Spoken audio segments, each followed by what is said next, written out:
So check it out, YouTube. This is Juan, uh, and what I'm going to show you is an overview of things you need to watch out for when installing your sod.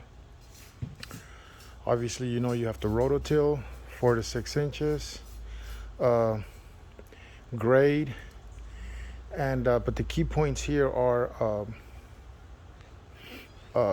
when you start laying your sod, you're supposed to stagger it. So you stagger your grass, and it helps it intertwine. It promotes good growth, especially when it's new.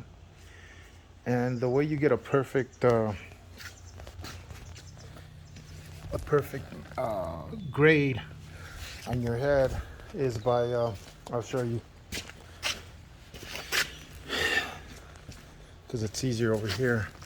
Uh, First of all, when you get your sprinklers, you want to get a minimum of 4-inch pop-ups. And you see this line here? That's where your finished grade needs to be. That is the actual width. That's the actual width of the sod, the dirt on the sod. So you grade to here. You use the cap as your width of the grass. So you grade to the bottom of the cap. There we go. And once you lay your sod, you'll have a perfect setup.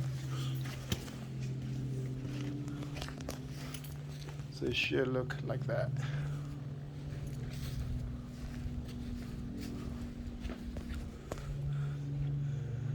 So it should look like that. And once you lay your sod,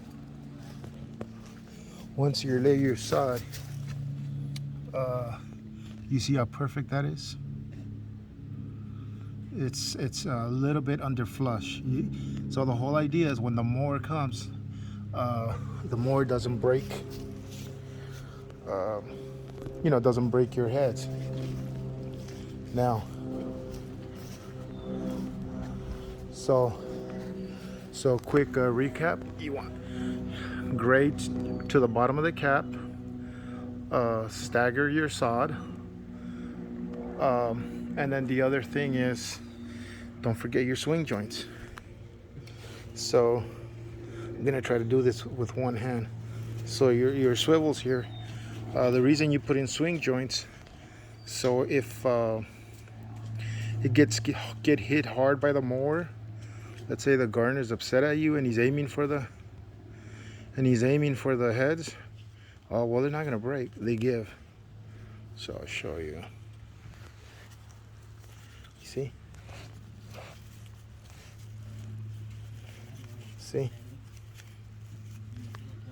See? It gives. So you put these swing joints on soft, and it eliminates petty repairs. Because obviously you want to enjoy your weekends. You don't want to spend your weekends doing petty repairs. So when you do your sod, don't forget your swing joints, and don't forget to go with quality sprinklers. Again, at least 4-inch pop-ups, right? And you want to go Hunter, Rainbird. I wouldn't go anything below that. Maybe Toro.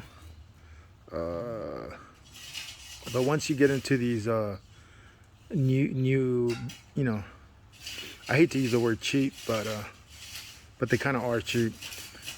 Stick with because remember, doing an improvement like this is like any other improvement in your house. So you want it to be something permanent. You want it to be a permanent solution. So stick with the Hunter, Rainbird, or Toros, preferably Hunter, in my opinion, because you get more bang for your buck for a high quality head. So again, and the other thing to consider is exposure to the sun when putting in your sprinklers, right? You see how it's shaded in one side, and we have full sun on the other side. So you have to consider exposure to the sun as well, because we had enough pressure to do everything with one valve. But the reason I decided to split it is because if we get more shade in one area than the other, and we're running the water in the peak summer, if we run them for the same amount of time, it may not happen, but I did it anyway to cover the problem in case it happens, right? But in the peak summer, you're gonna water twice as much, right? And if one part is in the shade, gets less sun exposure, well, then this side is going to get, mosquitoes or flies or whatever you get with over moisture, because the side that has exposure to the shade is not gonna need that much more water. So again, exposure to the sun is critical, or it would be muddy on this side and this side would be dry, But anyway, keep in mind exposure to the sun. And if you have pets, when laying sod, another thing to consider is turf, like marathon turf. Tall fescue doesn't do well. I mean, you can pull it off, but it's a lot of maintenance as far as seeding every time the dogs pee in the yard. So if you want to do less maintenance, you want something more durable, because you have dogs, then you have to go with this option, which is St. Augustine. So good luck, guys. And if you have any questions, or you need any help, give us a call at 310-617-8301. And we're out of Lake Elsinore, California. Thanks for watching, and thank you for your time, guys.